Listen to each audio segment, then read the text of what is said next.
अस्सलामुअलैकुम। Tally school के इस एजुकेशन प्रोग्राम में खुश आमदीद। ये प्रोग्राम टीवी पर हुकूमत पाकिस्तान और सबक फाउंडेशन की शिराकत से पेश किया जा रहा है। इसके लेसन्स पाकिस्तान के तमाम तालीमी बोर्ड्स बशमूल कैम्ब्रिज के सिलेबस के मुताबिक तैयार किए गए हैं, जिसमें एजुकेशनल कंटेंट सबक फाउंडेशन प्रोवाइड कर रही है। सबक फाउंडेशन की वेबसाइट सबक.pk पर केजी से 12वीं जमात तक वीडियोस और प्रैक्टिस टेस्ट बिल्कुल मुफ्त दस्तयाब हैं। बायोलॉजी का आज का हमारा लेसन है इंट्रोडक्शन टू बायोलॉजी, जो कि फेडरल, पंजाब, सिंध, केपीके और बलूचिस्तान बोर्ड की 9th क्लास की बुक के चैप्टर नंबर 1 का टॉपिक है।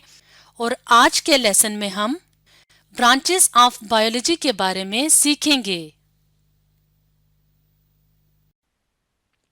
आज के लेसन और इससे मुंसलिक तमाम वीडियो लेक्चर्स को घर बैठ के देखने के लिए आप सबक.pk की वेबसाइट पे जा सकते हैं और वहां फ्री वीडियो लेक्चर्स के साथ साथ प्रैक्टिस टेस्ट भी मौजूद हैं, जिन्हें देखकर आप अपने कॉन्सेप्ट्स को पुख्ता कर सकते हैं और इम्तिहानात में ट्यूशन लिए बगैर शानदार नंबर हासिल कर सकते हैं।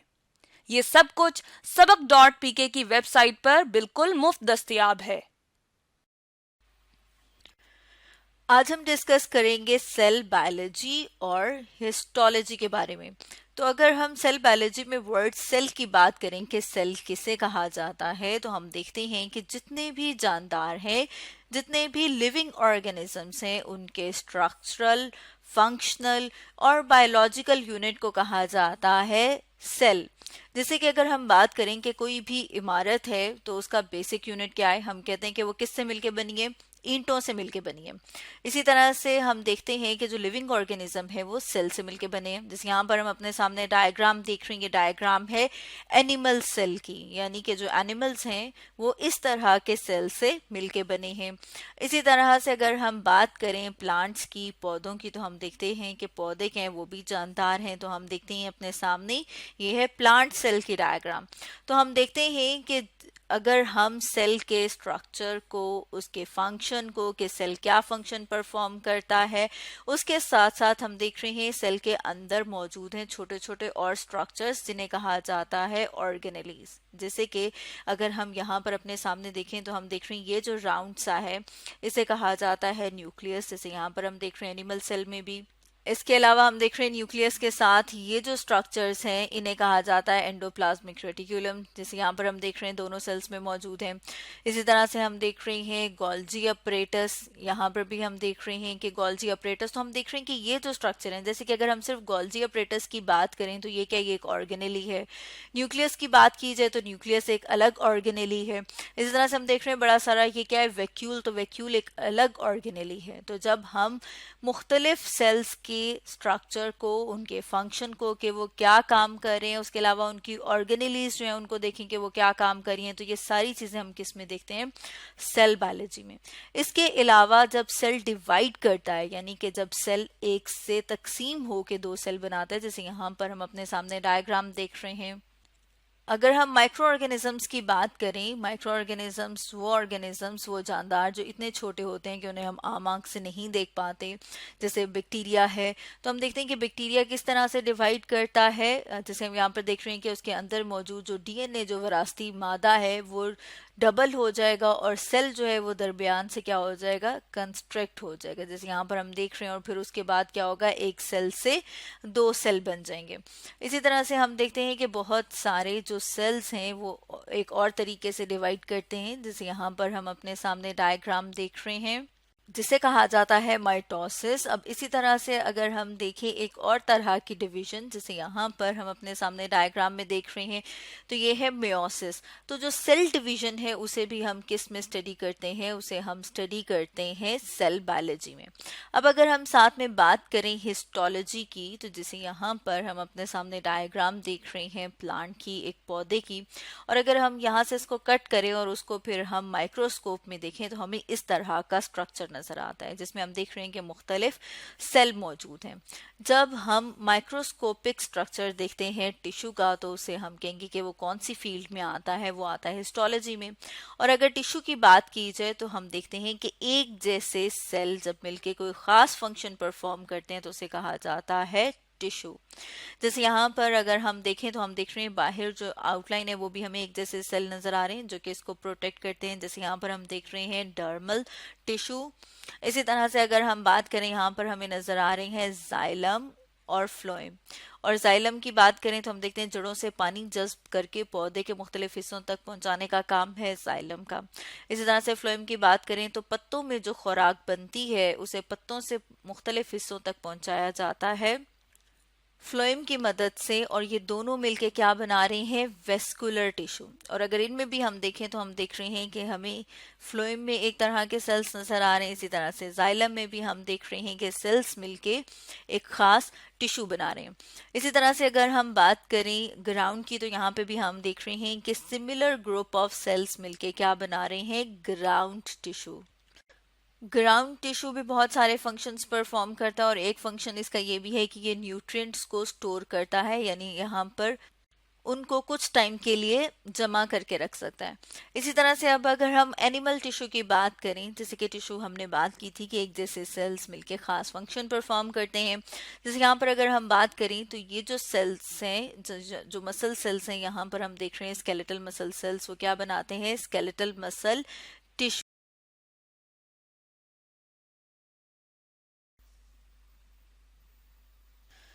आज हम स्टडी करेंगे जेनेटिक्स एंड एम्ब्रियोलॉजी के बारे में। और जेनेटिक्स और एम्ब्रियोलॉजी दोनों ब्रांचेस हैं बायोलॉजी की।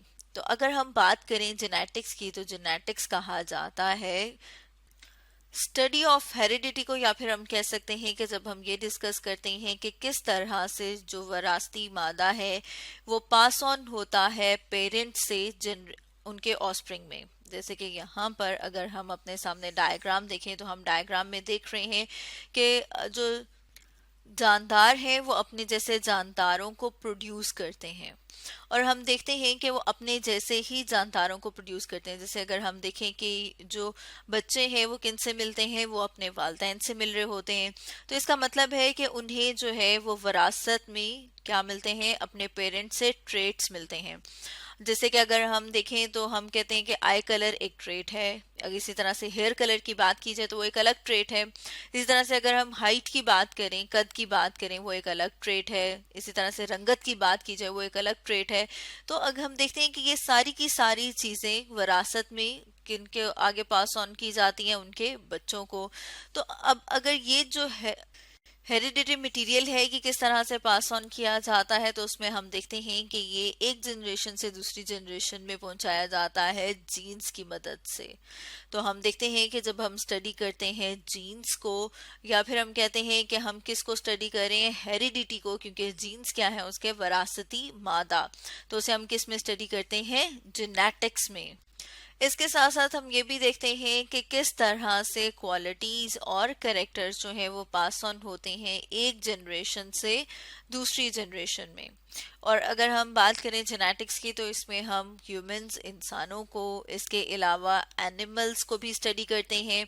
इसके अलावा अगर हम बात करें प्लांट्स की, तो जैसे कि हम जानते हैं कि जो प्लांट्स हैं, पौधे हैं, वो भी क्या है, वो भी लिविंग ऑर्गेनिजम्स हैं। तो इसी तरह से हम देखते हैं कि वो भी क्या करते हैं, अपने ट्रेड्स को पास ऑन करते हैं अपनी नए आने वाली जनरेशन में।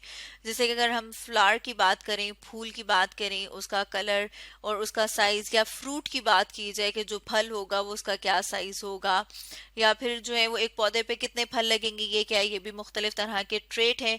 ये भी जीन्स के जरिए से ही पास ऑन होते हैं, मतलब मुंतकिल होते हैं उनकी आने वाली जनरेशन्स में। और ये जितने भी ट्रेट हैं ये पास ऑन किस तरह से होते हैं, जैसे हमने पहले बात की थी कि जीन्स के जरिए से। तो अब अगर हम साथ में बात करें कि जो जीन्स हैं वो कहाँ पर मौजूद होते हैं, तो जैसे हम जानते हैं कि जितने भी लिविंग ऑर्गेनिजम्स हैं, जितने भी जानदार हैं, वो सब किससे मिलके बने हुए हैं, सेल से। अब सेल के अंदर खास किस्म के स्ट्रक्चर्स मौजूद होते हैं, जैसे यहाँ पर हम देख रहे हैं कि इसके सेंटर में मौजूद है न्यूक्लियस।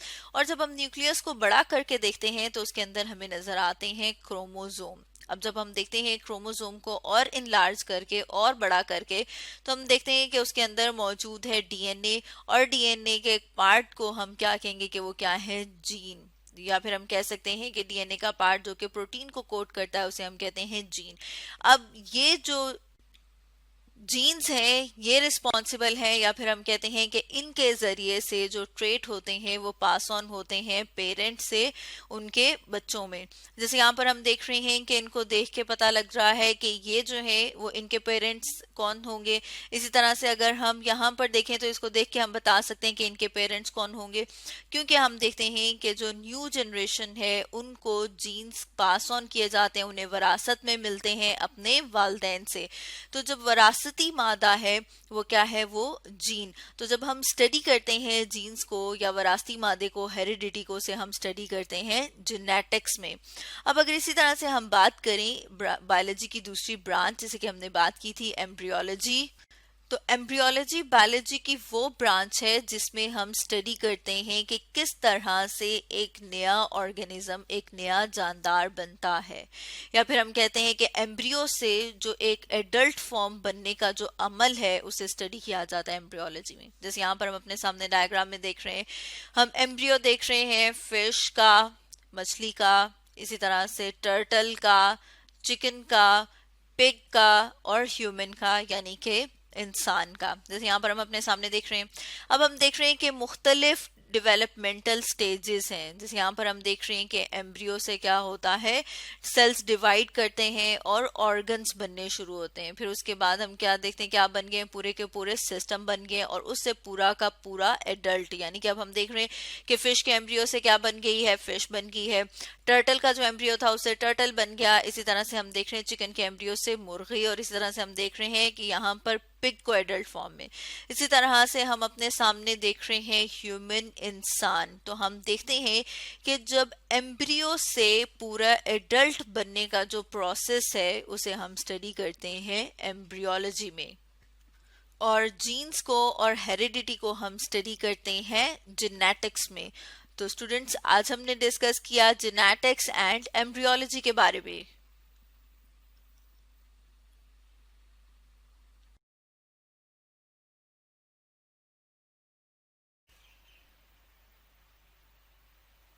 जी स्टूडेंट्स, आज हम टॉपिक डिस्कस करेंगे बायोटेक्नोलॉजी एंड बायोकेमिस्ट्री के बारे में। जैसे कि आपको पता चल रहा है, बायोटेक्नोलॉजी ऐसी फील्ड है जिसमें एक टेक्नोलॉजी यूज होगी, मीन लिविंग थिंग्स में कुछ हम नया टर्म, नई चीज करने वाले हैं, और बायोकेमिस्ट्री जिसमें केमिस्ट्री भी इन्वॉल्व है लिविंग थिंग्स में। ठीक है, ये आपको डायग्राम नजर आ रही है, ये हमारे पास बेक्ड प्रोडक्ट्स हैं। ठीक है, बेकिंग की जितनी भी चीजें हैं जो हम खाने में यूज करते हैं, ब्रेड, चीज, सब चीजें, ठीक है ना, बेक्ड प्रोडक्ट्स हैं जो हम बेकरी से लेते हैं। ठीक है, ये नजर आ रही हैं, ये कैसे बनती हैं। ठीक है, ये सारी चीजें जो हैं हमारे पास एक ऐसी फील्ड आई है नई जिसमें हमारे पास जो है बायोटेक्नोलॉजी, जो कि हमें चीजों को नए नए तरीके से मैनिपुलेट करने की जो है तरीके बताता है। ठीक है, तो बायोटेक्नोलॉजी क्या है, हम इसकी डेफिनेशन को अब जरा देख लेते हैं। जी, बायोटेक्नोलॉजी जो है हमारे पास स्टडी है। ठीक है, हम स्टडी करते हैं इसमें, ये तो हमें पता है कि जो हमने लॉजी वर्ड यूज किया है वो स्टडी के लिए यूज किया है। ठीक है, इसका मतलब स्टडी होता है। तो स्टडी हम क्या करेंगे, किस चीज को स्टडी करेंगे, हम लिविंग थिंग्स को स्टडी करेंगे और फिर उसको मॉडिफाई करने के, उसको मैनिपुलेट करने के मेथड्स को स्टडी करेंगे। ठीक है, लिविंग थिंग्स को हम कैसे मैनिपुलेट कर सकते हैं अपने बेनिफिट्स के लिए, उनके जो कैरेक्टर्स हैं उनको मॉडिफाई कर सकते हैं। ठीक है, लिविंग थिंग्स है हमारे पास। ठीक है, हमें उनको क्या करना है, मैनिपुलेट करना है। मैनिपुलेट का मतलब क्या होता है, मैनिपुलेशन करनी है उनकी, कि उसके अंदर न्यू कुछ नया डालना है, कुछ न्यू हमने उसके अंदर कैरेक्टरिस्टिक्स डालनी है। ठीक है, न्यू हमने उसके अंदर कुछ खूबियां डालनी है, कुछ वैरायटी डालनी है, कुछ ऐसी खसूसियात डालनी है। ठीक है, जैसे हम चाहते हैं कि हमारे पास मिल्क प्रोडक्शन ज्यादा हो तो हम उस एनिमल्स में ज्यादा ऐसे जीन इंसर्ट करेंगे जो ज्यादा फूड मिल्क प्रोडक्शन करें, या हमारे पास मीट ज्यादा हो। ठीक है, तो लिविंग थिंग्स को हम क्या करेंगे, मैनिपुलेट करेंगे, और वो लिविंग थिंग्स हमें पता है कौन कौन सी हैं। हम एनिमल्स को भी मॉडिफाई कर सकते हैं। ठीक है, हम चिकन को मॉडिफाई करेंगे ताकि हमें ज्यादा मीट मिल सके। ठीक है, माइक्रो ऑर्गेनिज्म, छोटे छोटे जानदार जिनको हम आम आंख से नहीं देख सकते, वो माइक्रो ऑर्गेनिज्म होते हैं। ठीक है, और उनको हम क्या करते हैं, माइक्रो ऑर्गेनिज्म को मॉडिफाई करते हैं ताकि वो हमारे लिए जो है वो बेनिफिशियल हो और हमारे लिए ऐसी प्रोडक्ट बनाए जो कम वक्त में तैयार हो सके। क्योंकि हमारे पास हम ये जानते हैं कि माइक्रो ऑर्गेनिज्म बहुत जल्दी ग्रो कर जाते हैं। इसके बाद हमारे पास प्लांट्स आ गए हैं, ताकि ये सारी चीज़ें जो हैं हम इसमें ऐसी चीज़ें कर सकें जिससे हमारे पास प्रोडक्ट्स ज़्यादा आएँ, ठीक है, और कम टाइम में आए, और हमें फ़ायदा किसको हो, इसका फ़ायदा बेनिफिट किसको होगा, इन सब चीज़ों को मॉडिफाई करने का ह्यूमन बीइंग को होगा, मैनकाइंड को होगा, क्योंकि पॉपुलेशन इंक्रीज हो रही है, हमारी फूड की नीड जो है बढ़ रही है। और इसमें सबसे इंपॉर्टेंट रोल जो प्ले किया है, एक ऐसी और फील्ड आई है इसी के अंदर की, बायोटेक्नोलॉजी से रिलेटेड है, उसे हम जेनेटिक इंजीनियरिंग कहते हैं। अब जैसे आपको पता चल रहा है कि वर्ड जेनेटिक इंजीनियरिंग से, कि इंजीनियरिंग हम यूज करते हैं वो वर्ड जिसमें हम मीन के नए नए जो है इक्विपमेंट जो है बना रहे हैं, नई नई जो है टेक्नोलॉजी लेकर आ रहे हैं, ठीक है, इंजीनियरिंग में। अब जेनेटिक इंजीनियरिंग क्या होगी? जेनेटिक हमें पता है, जेनेटिक जो हमारे पास मटीरियल होता है वो डीएनए होता है, ठीक है, ये इन्फॉर्मेशन स्टोर करता है, ठीक है, ये हमारे पास जेनेटिक मटीरियल है। और इस ये जो डीएनए है इसको हम मॉडिफाई करेंगे, ठीक है। किस तरह मॉडिफाई करेंगे? हमारे पास डायग्राम आपको नजर आ रही है, ये मॉडिफाई हो रहा है हमारे पास। क्या है? ये डीएनए जो है, ये हम इसको थोड़ा सा ऊपर कर लेते हैं। डीएनए जो होता है डबल हेलिकल होता है, ठीक है, इसको हम फर्दर नेक्स्ट लेक्चर्स में देखेंगे। तो लेकिन अभी तक के लिए इतना ही जानना हमारी जरूरी है कि जो डीएनए है वो हमारे पास क्या चीज़ है, एक इंफॉर्मेशन स्टोर करने वाला मॉलिक्यूल इसे कह सकते हैं, जो स्टोर करेगा कि कैसे कैसे कैरेक्टर्स जो हैं किसी भी लिविंग ऑर्गेनिज्म के होंगे। तो ये डीएनए जो है हम किसी और ऑर्गेनिज्म से लेके, इसके अंदर बहुत अच्छे कैरेक्टरिस्टिक्स हैं जो हमारे पास जो है किसी और ऑर्गेनिज्म का डीएनए से हम फॉरेन डीएनए भी कहते हैं, बाहर से लिया गया डीएनए, ठीक है। तो ये इसके साथ इंसर्ट किया जाएगा, ठीक है, ये आपको नजर आ रहा है, इसका अटैच किया जा रहा है। जब इसके साथ इंसर्ट होगा तो इसके कैरेक्टर्स बदल जाएंगे। तो इस प्रोसेस से, जेनेटिक इंजीनियरिंग से जो है हम अपनी जो है बायोटेक्नोलॉजी में रेवोल्यूशन ला रहे हैं, ठीक है। अब ये रेवोल्यूशन क्या ला रहा है कि आपको बहुत सारी प्रोडक्ट्स जो हैं वो अवेलेबल हैं, ठीक है, रेवोल्यूशन आया है हमारे पास, ठीक है। और बहुत ज़्यादा स्टडी हो रही है तमाम ऑर्गेनिज्म के जीन्स लेवल पे, जेनेटिक लेवल पे स्टडी हो रही है। जेनेटिक लेवल का मतलब मीन उसका डीएनए और वो किस तरह के कैरेक्टर्स को कोड करता है वो स्टडी किया जा रहा है। जीन्स जो होते हैं वो मॉलिक्यूल का पार्ट होते हैं जो कि कोई खास करेक्टर, स्किन या कलर को कोड करते हैं, मीन उसको बनाते हैं, ठीक है। अब योगर्ट, दही जो है वो भी बनने का प्रोसेस जो है हमारे पास बायोटेक्नोलॉजी से आया है, ठीक है। चीज़ है, ब्रेड है, ठीक है, और इंसुलिन है। इंसुलिन जो है हार्मोन है, ये हमारी बॉडी में अगर ना बने तो हमें डायबिटीज हो जाती है, शुगर हो जाती है, तो इसको आर्टिफिशियली बनाकर हम पेशेंट की जो है जरूरत उसको पूरी करते हैं। एंटीबायोटिक्स बनाई जा रही हैं, ठीक है, वो भी हमारे पास ये बायोटेक्नोलॉजी से बनाई जा रही है, ठीक है। डिजीज को क्योर किया जा रहा है, हम इस तरीके से जो है बीमारियों को कंट्रोल कर सकते हैं, क्योर कर सकते हैं। जेनेटिक को अगर हम देख लें कि जो डीएनए के हवाले से बीमारियां फैल रही हैं उसको कंट्रोल करके, ठीक है। इसके बाद हम देखते हैं बायोकेमिस्ट्री को, ठीक है। अब बायोकेमिस्ट्री का वर्ड, जैसे कि मैंने आपको बताया था कि बायोलॉजी में लिविंग थिंग्स में हमारे पास क्या आ जाएंगी, केमिस्ट्री आ जाएगी, ठीक है ना। बायो केमिस्ट्री, इसको अलग करके लिख लेते हैं, ठीक है। केमिकल्स जो होते हैं उनकी स्टडीज, मैटर और वो किस चीज से कंपोज है, उसमें क्या क्या एलिमेंट्स है, केमिस्ट्री में आता है। बायो मीन लिविंग है, ठीक है। अब हम देख लेते हैं कि हमारे पास लिविंग थिंग्स की जो केमिस्ट्री है, उनमें क्या कैसे कौन कौन से मॉलिक्यूल्स पाए जाते हैं।